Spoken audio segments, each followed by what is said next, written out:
There is belief, and then there is skepticism.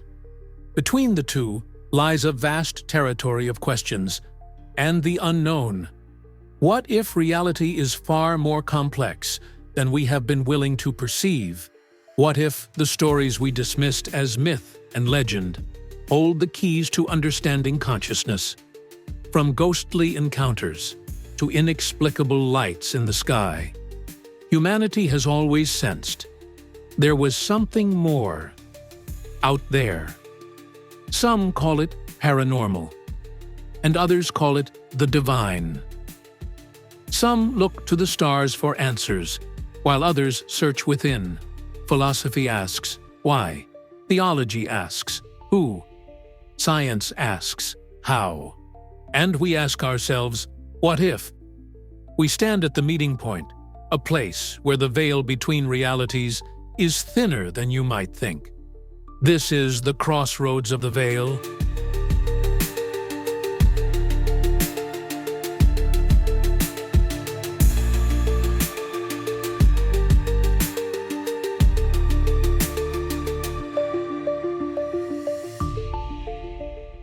We are about to descend into the deepest and darkest part of the night, that silent, still of the night between 3 and 5 a.m. Have you ever found yourself suddenly, inexplicably awake during these hours, lying in the dark, with the world outside hushed and asleep? A profound silence that feels heavy. You glance at the clock, and a strange feeling washes over you, a sense of something. But what is it? Is it just a random hiccup in your sleep cycle? Or is it something more? Tonight, we are going to pull on that thread. We embark on an investigation, a deep dive into a phenomenon that touches the very core of human experience, a time that some of the world's most ancient spiritual traditions call sacred, life-giving, and divine, and a time that folklore, religion, and countless personal testimonies describe as sinister, and a moment when the walls of our reality grow thin. This is a journey into a temporal paradox, an analysis of the ambrosial and the demonic, the sacred and the profane. We will cross-examine spiritual advisors and paranormal investigators. We will scrutinize the ancient texts and modern scientific data. We will navigate the complex corridors of parapsychology, philosophy, and the darkest corners of the human mind. So, turn down the lights. Settle in, because we're about to explore that strange and powerful territory that exists in the final hours before dawn, a place where the veil between worlds seems to tremble, and we're left to ask, what exactly is waiting for us on the other side? It almost always starts the same way, a sudden jolt out of a deep sleep, not a gentle stirring, but a sharp, abrupt return to consciousness. Your eyes open. For a moment, you're disoriented, adrift in the inky blackness of your bedroom. The familiar shapes of furniture have become strange, monolithic silhouettes. The silence isn't peaceful. It's an active, pressing silence that amplifies every tiny sound. The hum of the refrigerator, the creak of the house settling, the frantic, sudden thumping of your own heart. You feel a primal urge to look at the clock. You tell yourself not to. You know, somehow, what it's going to say. But the compulsion is too strong. You reach for your phone, or you tilt your head just so. And there it is. 3:33 a.m. or 3:04 to 3:51 a.m. It's always in that window, that dead zone of the night, when the world seems to be holding its breath. And with that confirmation comes a feeling, a specific and unsettling feeling that's hard to put into words. It's not just the annoyance of being awake. It's a sense of being watched, a feeling of heightened awareness, as if some invisible switch has been flipped in your mind. The air itself seems charged, electric, and you are acutely alone. Or are you? This experience is a strange and silent epidemic. Millions of people, all over the world, from every culture and walk of life, report this same specific phenomenon, the 3 a.m. awakening. For most, it's a fleeting moment of anxiety, quickly forgotten in the morning light. But for some, it is the beginning of something else entirely, an encounter with the inexplicable, an experience that will change the way they see the world and the night forever. What is it about these hours that hold such power over us? Why does this specific slice of the night seem to be a crossroads, a nexus point for experiences that range from the profoundly spiritual to the utterly terrifying? This is not a simple question, and the answers will take us to some very strange and unexpected places. We will find that this sliver of time is a battlefield, a territory fiercely claimed by two opposing forces. On one side, the divine, on the other, the demonic, and we in our beds are caught right in the middle. The central mystery of the pre-dawn hours lies in its profound and irreconcilable duality. It is a time of day with a split personality. To understand the depth of this conflict, we must first meet the combatants. Let's begin with the light. In ancient Vedic tradition, the period roughly 96 minutes before sunrise is known as Brahma Muhurta. This translates to the Creator's hour. It is considered the most auspicious, most powerful time of the entire day for spiritual practice. The scriptures say this is when the mind is at its purest, like a still, clear lake. Meditation, prayer, and introspection during Brahma Muhurta are believed to yield incredible results. It's a time for divine connection, for receiving profound insights, for aligning oneself with the very essence of creation. In Sikhism, this same period is called Amrit Vela, the ambrosial hours, a time to meditate on the divine name, to achieve inner peace and spiritual clarity. The Sikh gurus taught that this was a time to connect with the eternal, free from the distractions of the world. These traditions see the pre-dawn as a gateway, a time when the veil between the physical and spiritual realms is thin. Yes, but thin in a way that allows for a flow of positive, life-nourishing energy. The Earth's energy is said to be calm, peaceful, and ripe for spiritual awakening. It is a sacred gift, a daily opportunity to touch the face of God. But every light casts a shadow, and the shadow side of these hours is dark indeed. Enter the opposing claimant for this territory. Folklore, from Europe and beyond, has a different name for this time, the witching hour. Traditionally associated with midnight, the term has, over time, slid deeper into the night, settling firmly into that same 3 a.m. to 4 a.m. window.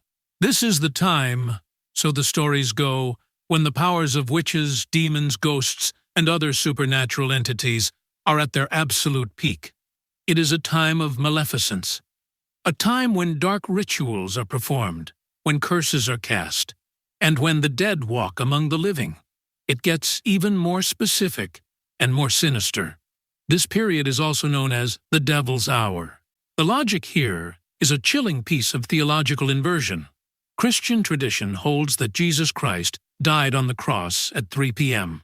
Therefore, the devil, in his eternal mockery of God, chose the inverse hour, 3 a.m., as his own.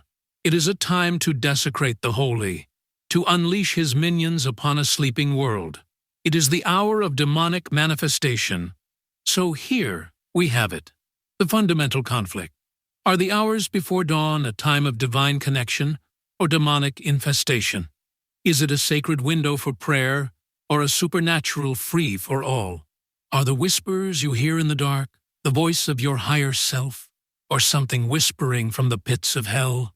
The investigation begins here, and to find the truth, we must first be willing to step into the darkness, to explore the long and terrifying history of the uncanny hours.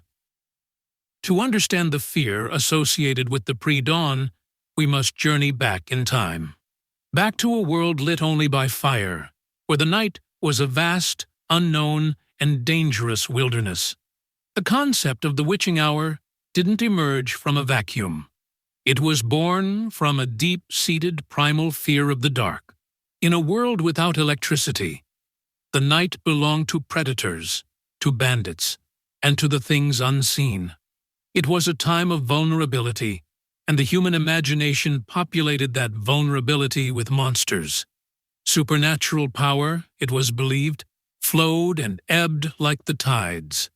And midnight, the pivot point of the night, was seen as a time of immense magical power. Shakespeare immortalized this in Hamlet, calling it the very witching time of night, when churchyards yawn and hell itself breathes out contagion to this world.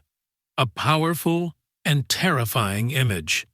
But it was the period of the great European witch hunts, from the 15th to the 18th centuries, truly solidified the sinister reputation of these hours. The infamous Malleus Maleficarum, the Hammer of Witches, a brutal guidebook for witch hunters published in 1487, laid out the supposed activities of witches. It described nocturnal assemblies, where witches were said to congregate, to perform blasphemous rituals, consort with demons, and pledge their allegiance to Satan.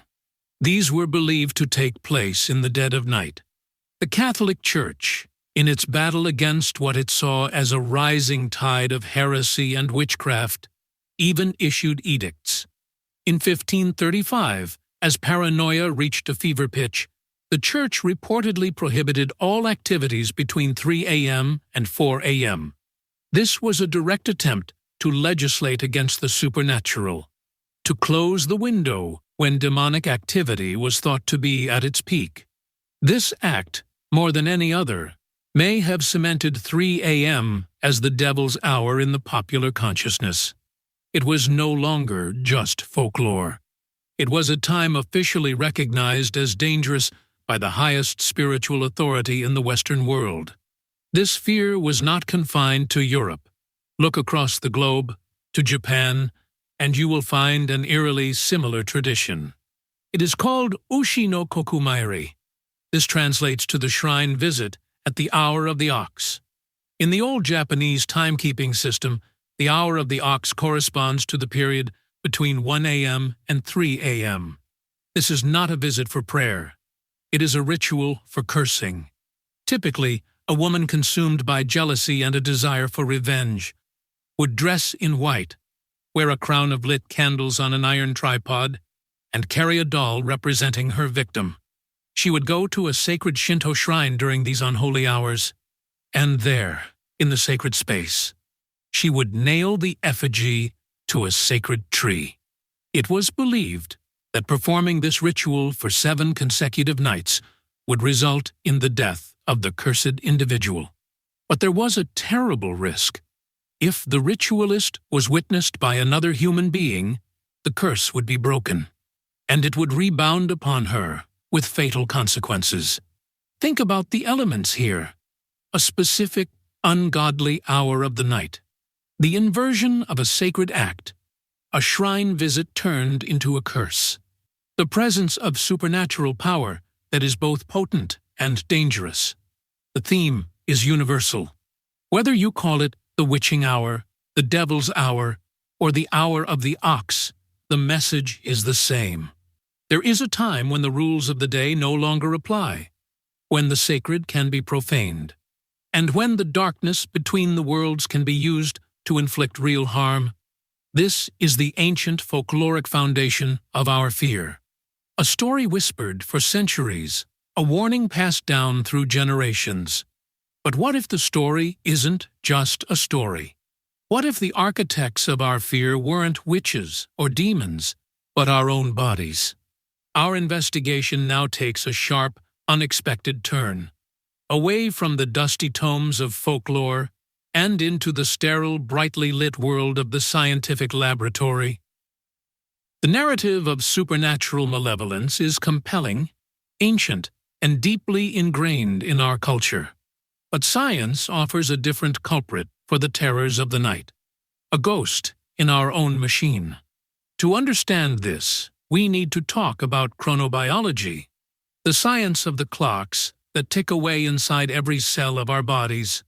You are, right now, governed by a master clock located in your brain, in a region called the suprachiasmatic nucleus.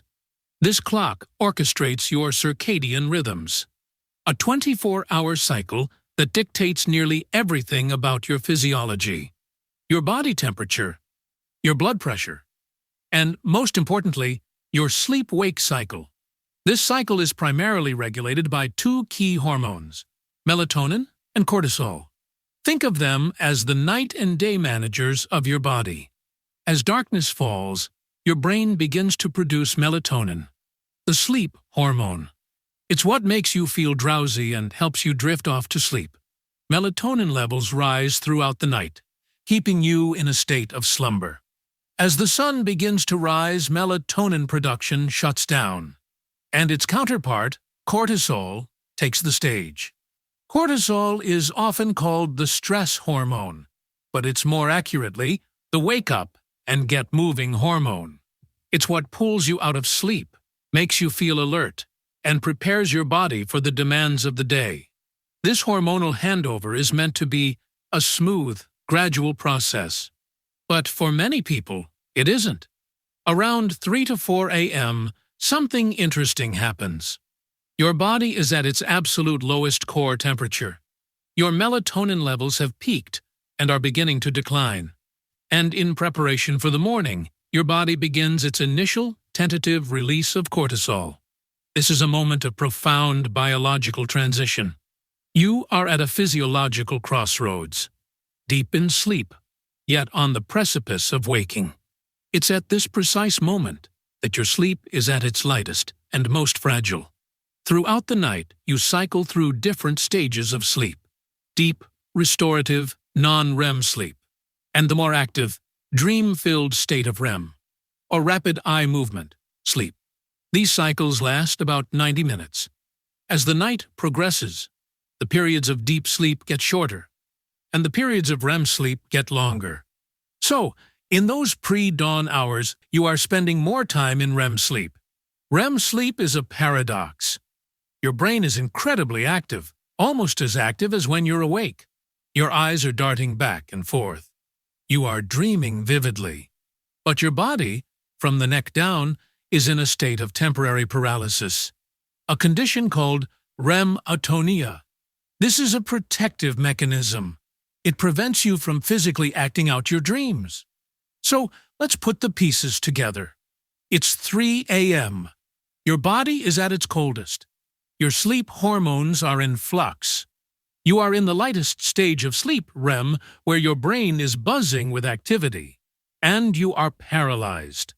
This is a state of extreme vulnerability.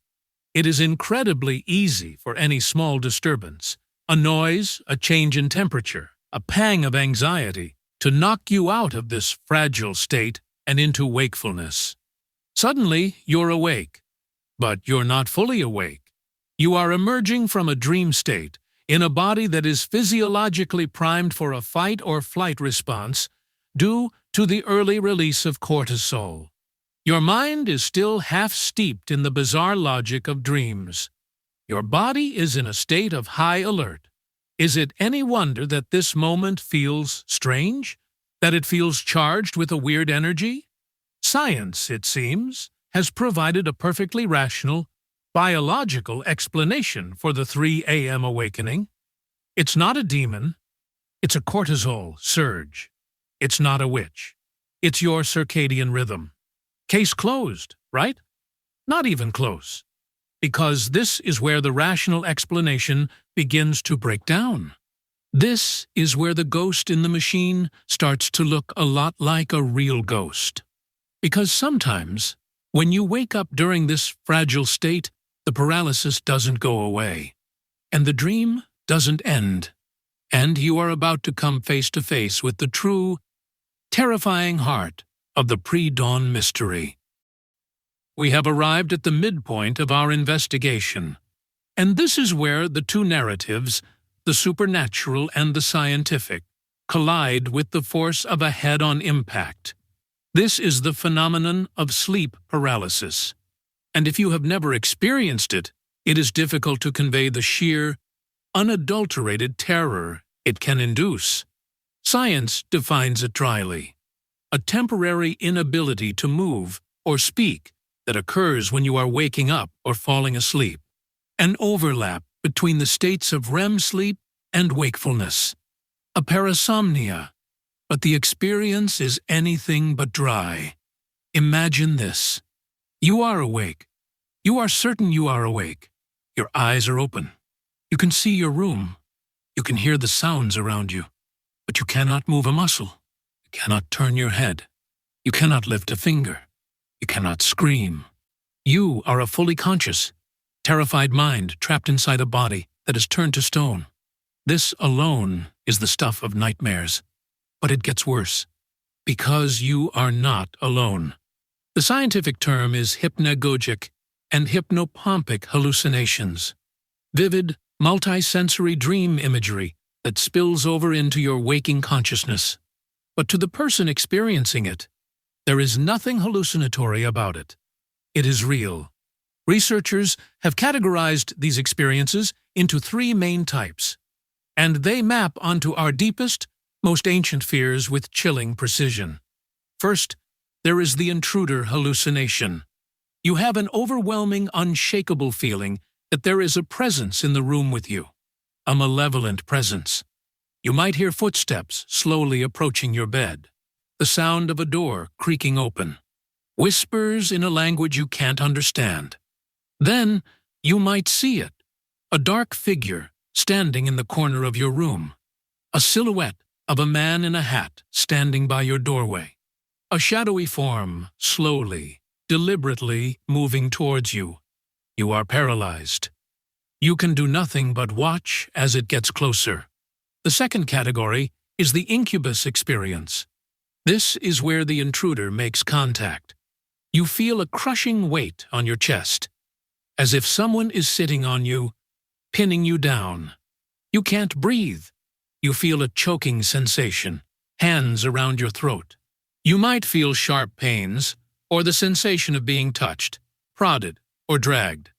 The fear is absolute. It is a primal, biological certainty that you are about to die, and it aligns with terrifying accuracy to centuries of folklore about demonic entities like the incubus and succubus, who were said to assault their victims in their sleep. Finally, there is the third category, the vestibular motor experience. This one is different. Instead of terror, it can sometimes be associated with feelings of bliss or joy. It is the sensation of movement, floating, flying, spinning, or the distinct feeling of being pulled out of your own body. An out-of-body experience. You might see your own physical form lying on the bed below you as you float near the ceiling. This maps directly onto spiritual beliefs about astral projection and soul travel. So now, let's step back. Science tells us this is a neurological event, a misfiring of the brain's sleep-wake switches, a dream that has broken its banks and flooded into reality. But look at what that dream contains. Shadowy intruders, malevolent entities, demonic assaults, out-of-body travel. These aren't random images. They are the very archetypes of the supernatural world. Sleep paralysis is the perfect mirror. It reflects both sides of our investigation perfectly. Is it a demon pressing on your chest? Or is it your brain misinterpreting signals from your respiratory muscles, which are still in a state of partial paralysis? Is it a spirit lifting you from your body? Or is it your vestibular system, which controls balance, sending confusing signals to your conscious mind? Is it a ghost in the corner of your room? Or is it your pattern-recognizing brain, hyper-alert and steeped in fear, turning a random shadow into a threatening figure? The scientific explanation is neat. It's logical. It's tidy. And yet, for anyone who has felt that crushing weight or seen that dark figure, it feels profoundly, insultingly inadequate. It doesn't explain the feeling of intelligence behind the presence, the sense of a malevolent directed will. It explains the how, but it completely fails to explain the why. Why this specific imagery? Why this universal experience of a dark, hostile presence? We have hit a wall. The scientific model, for all its explanatory power, leaves us feeling cold. It strips the experience of its meaning. Perhaps, to find that meaning, we need to turn away from the darkness and step back into the light. We have walked through the valley of the shadow. We have faced the terror of the witching hour and the clinical horror of sleep paralysis. It's easy, from this vantage point, to see the pre-dawn hours as a time of nothing but fear and vulnerability. But that is only half of the story. To ignore the other half would be a profound failure of this investigation. So now, we reverse course. We turn our gaze to the millions of people who don't fear the pre-dawn hours, but revere them, who don't hide from them, but actively seek them out. Let's return to Brahma Muhurta, the Creator's Hour.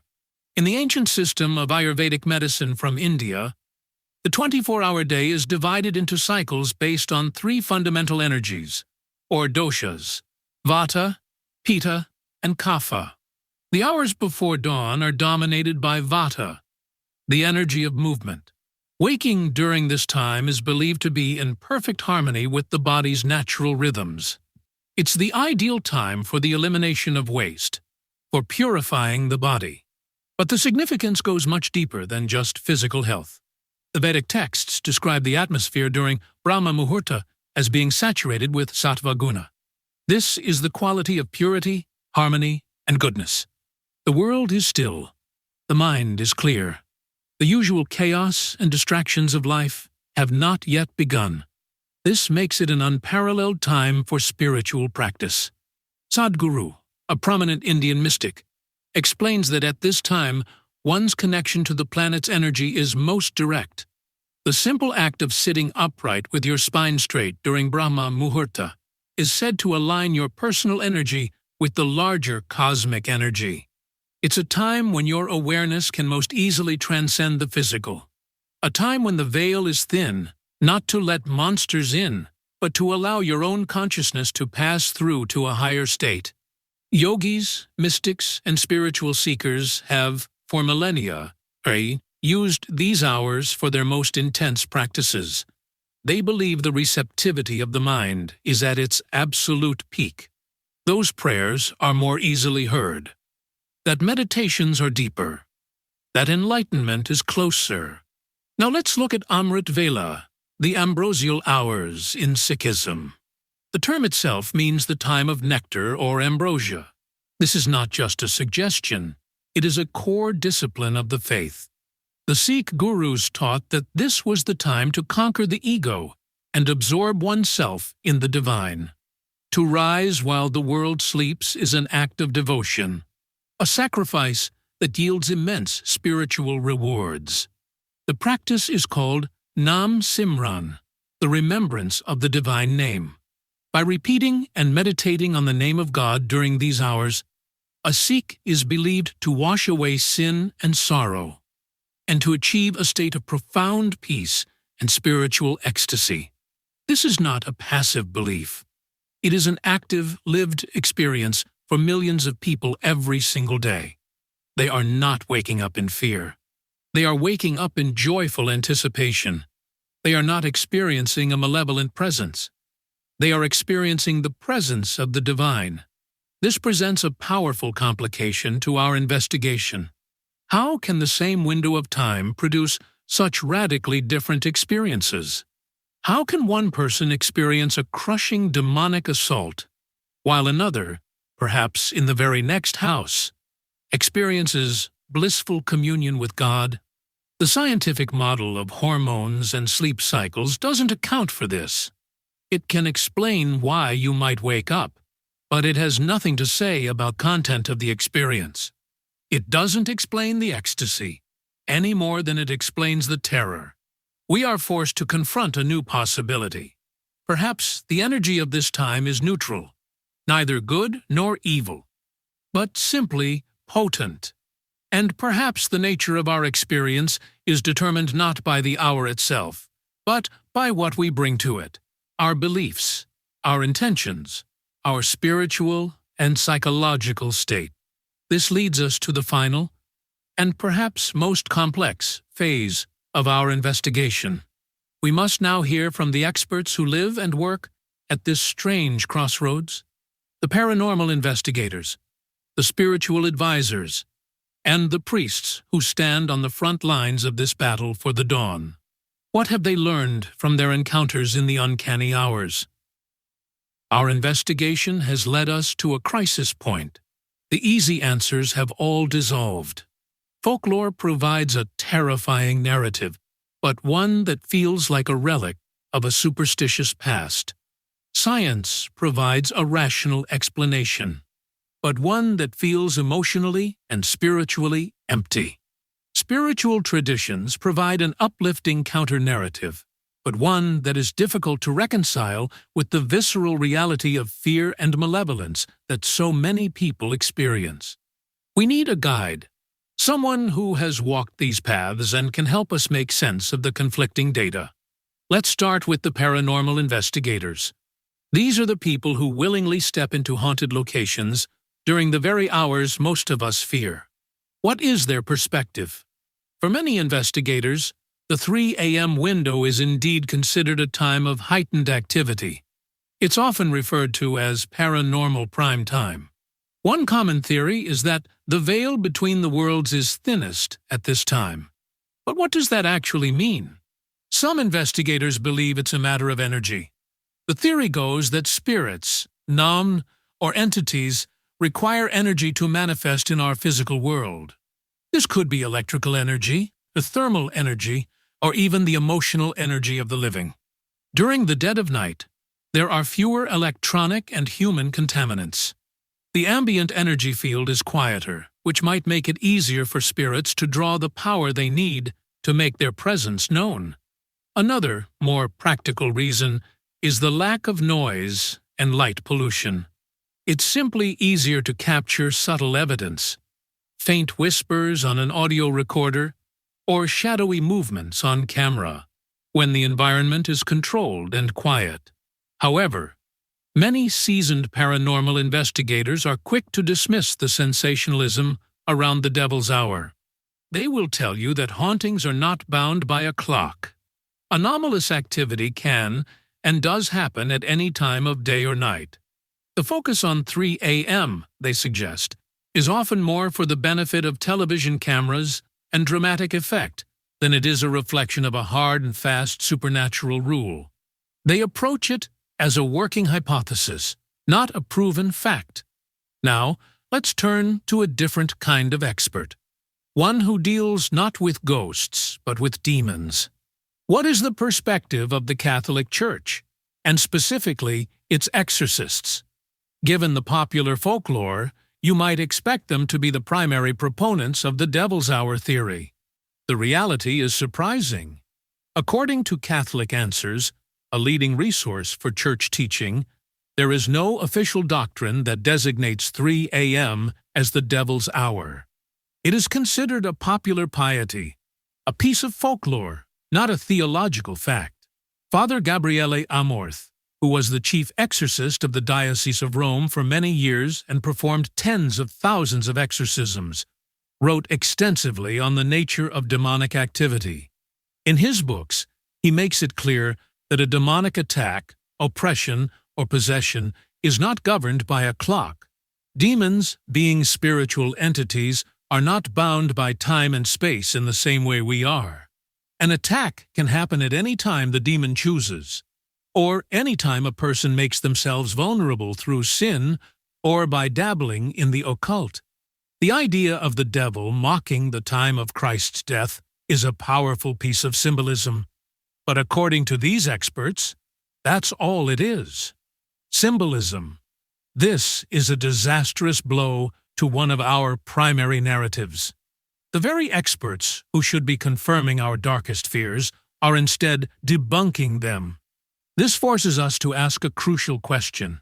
If it's not the hour itself that's demonic, then why do so many people have terrifying, demonic-seeming experiences at this specific time? This is where we must turn to our final set of experts.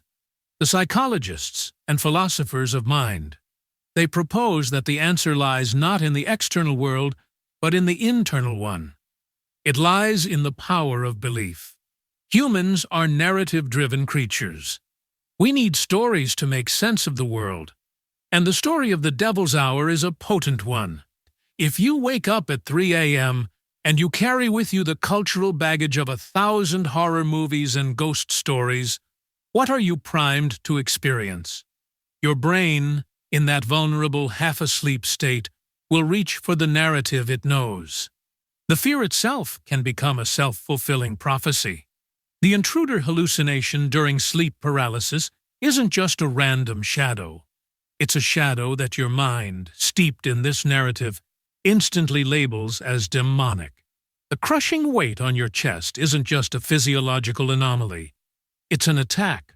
The experience is real. The terror is real. But the interpretation, the label we put on it, is drawn from our cultural playbook. This suggests that the pre-dawn hours are a kind of Rorschach test, a neutral, ambiguous inkblot. The spiritual seeker, armed with the narrative of Brahma Muhurta, sees the face of God. The horror movie fan, armed with the narrative of the Devil's Hour, sees the face of a demon. The scientist, armed with the narrative of chronobiology, sees a hormonal fluctuation. The crisis is this: there may be no objective truth to be found out there, in the dark. The crossroads of the veil may not be a place. It may be a state of mind, and the moment of truth is upon us. We must synthesize everything we have learned: the folklore, the science, the spirituality, the paranormal, the psychology, and attempt to construct a final, unified theory of the pre-dawn hours. What is actually happening when you wake up at 3:17 a.m. and feel that strange electric dread? The answer is as complex and as personal as consciousness itself. We have reached the climax of our investigation. We have gathered the evidence, heard the testimony from all sides, and now we must render a verdict. But this is not a simple case of guilty or not guilty. The truth of the pre-dawn hours is not a single, objective fact. It is a shimmering, multifaceted phenomenon that can only be understood by looking at it from all angles at once. Let's call it the Liminal State Theory. Liminality, from the Latin word limen, meaning a threshold, refers to a state of being in between. A transitional state where the old rules don't apply, and the new ones haven't been established yet. The hours between 3 a.m. and 5 a.m. are the ultimate liminal space. They are not night, and they are not yet day. Our bodies are in a liminal state, not fully asleep, not fully awake.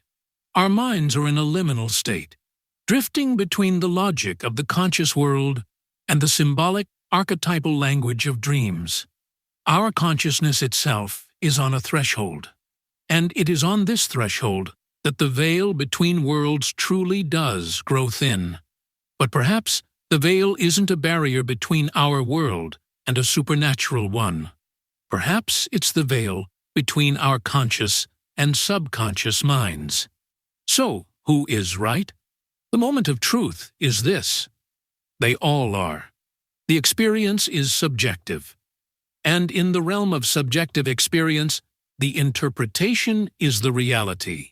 The terror of the person who believes they are being attacked by a demon is 100% real. Their suffering is real. The ecstasy of the person who believes they are communing with the divine is 100% real. Their bliss is real. The phenomenon is not the shadow in the corner. The phenomenon is the entire complex interaction between biology, neurology, and belief. It is a perfect storm that occurs at the threshold of consciousness. The power of the pre-dawn hours is the power of a mirror. It doesn't show you what's outside. It shows you what's inside. It reflects your deepest fears, your highest aspirations, your core beliefs about the nature of reality. The figures we see in the dark, the demons, the ghosts, the angels, the aliens, Are they external entities, or are they archetypes, dredged up from the deepest, oldest parts of our collective unconscious, the part of our mind that still lives in a world of myth and magic? The answer may be yes to both. Perhaps the liminal state of the pre-dawn hours makes us receptive to our own subconscious, and maybe, just maybe, receptive to something else. An objective reality, an other, that can only make itself known when our rational daytime mind is asleep, and the ancient, intuitive part of us is at the helm. The final truth is that we don't know, and perhaps we are not meant to. It is a mystery, and it is in the heart of that mystery that the true power of these hours resides. We have traveled a long and winding road tonight, from the sacred temples of the East to the haunted farmhouses of the West, from the frontiers of neuroscience to the deepest chasms of folklore. We have sought a single answer to the mystery of the pre-dawn hours, and in the end, we have found that the question itself may be more important than any answer. The period between 3 a.m. and 5 a.m. is a crucible. It is a time of vulnerability, but also a time of opportunity. It is a time of potential terror, but also of potential transcendence. What you do with that time, should you find yourself awake within it, is a profound personal choice. So, what are the recommendations from the experts we have consulted? How do you navigate this crossroad? For those who experience fear and distress, the first step, recommended by both doctors and paranormal investigators, is to rule out the mundane. Check for environmental factors. Check for medical conditions like sleep apnea. Address sources of stress and anxiety in your waking life, as they often manifest at our most vulnerable moments. If you experience sleep paralysis, the most powerful tool you have is knowledge. Understanding the biological mechanism can, for some, rob the experience of its terrifying power. Remind yourself that it is temporary, that it is not physically harmful, and that it too shall pass.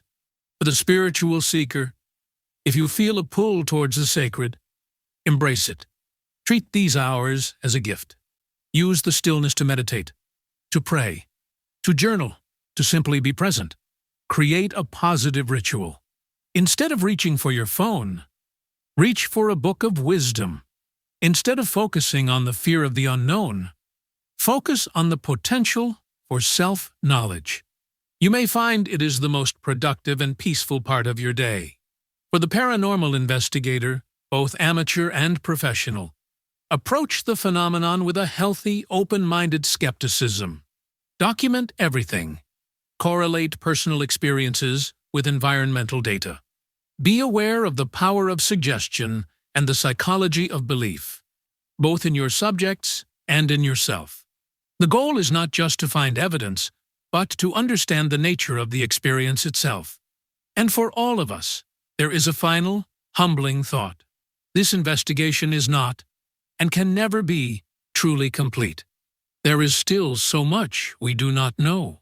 For now, we are left here, at the crossroads of the veil. So, the next time you find yourself awake in the deep of the night, and you see that glowing number on the clock, remember the journey we took tonight. Remember the duality. Remember the power of the mirror. The silence is not empty. It is filled with potential. What you find in that silence says less about the night and more about you. I'm your host, and thank you for joining me on this journey. As we step back from the crossroads, remember, the veil between the known and unknown is thinner than we think. But the story doesn't end here. This is just the beginning. Because what we explore here is not just about the phenomena, but the journey that we are all on, searching for meaning and our purpose in life, seeking the knowledge and the wisdom to solve the deeper mysteries in our universe and to find and fulfill our destiny. Unexplained sightings, spirits, and science. They are all connected, and they have been interwoven into the grand tapestry of life. So remember, keep pulling at the threads, because this has been the crossroads of the veil.